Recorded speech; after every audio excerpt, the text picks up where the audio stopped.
Olá, eu sou a professora Joyra Mara e aqui darei uma pequena aula sobre biologia evolutiva.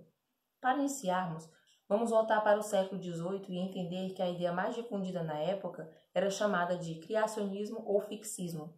Ideia esta que consistia em dizer que as espécies tinham origem divina e, portanto, eram fixas ou imutáveis. Ao longo do tempo, por meio de estudos paleontológicos ou geológicos, como os de Lyell, Cuvier ou Renton, perceberam-se que então as espécies mudavam ao longo do tempo.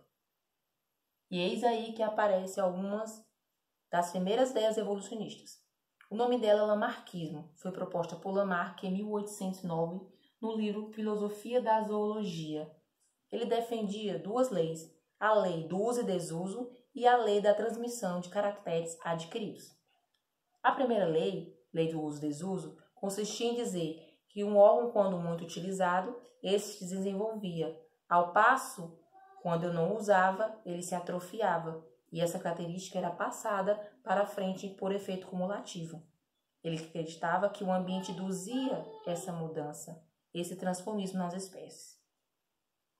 Só que depois de um tempo, aparece uma nova teoria, chamada Darwinismo, proposta por Charles Darwin em seu livro chamado A Origem das Espécies, em 1859. Darwin propôs então a lei da seleção natural, em que ele dizia que, na verdade, o ambiente seleciona os indivíduos ou espécies mais aptos. Apto, nesse sentido, significava aqueles que atendiam às condições do ambiente naquele momento.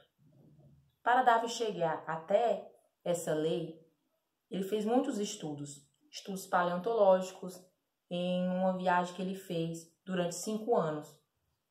Por exemplo, nas Ilhas Galápagos, ele estudou sobre os tentilhões e percebeu a variedade de bicos que os tentilhões tinham e atribuiu essa variabilidade a uma ancestralidade comum. Darwin acreditava que tudo isso levava a um fator chamado adaptação, que era o termo que ele mais utilizava.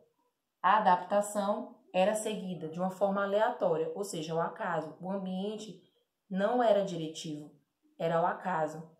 O que respaldava a sua teoria eram os variados descrições que ele fez no seu livro A Origem das Espécies. Só que Darwin não tentou explicar, ou mesmo não explicou algumas questões, como essas características eram passadas. E aí, depois de um tempo, com os estudos de Mendel sobre hereditariedade, propôs a teoria sintética da evolução ou neodarwinismo. Essa teoria reuniu o darwinismo, a genética e alguns termos que hoje nós conhecemos.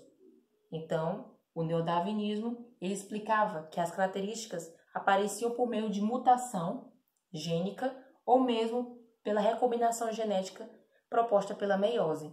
Dessa forma, essa mutação e recombinação produzia uma variabilidade genética.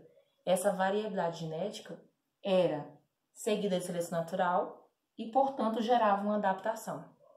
Então, para fazer essa teoria sintética da evolução, apareceram-se vários, eu poderia dizer, pesquisadores.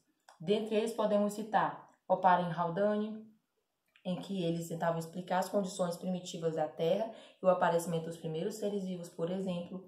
Nós temos Ronald Fisher, John Haldane e Israel Wright, que também explicavam a seleção natural e a herança mendeliana na época. E o mais recente seria Ernest Mayr, em 1942. Todos esses pesquisadores se uniram e atribuíram ao neodarwinismo um significado maior, fazendo com que a teoria de Darwin ela fosse um pouco mais completa.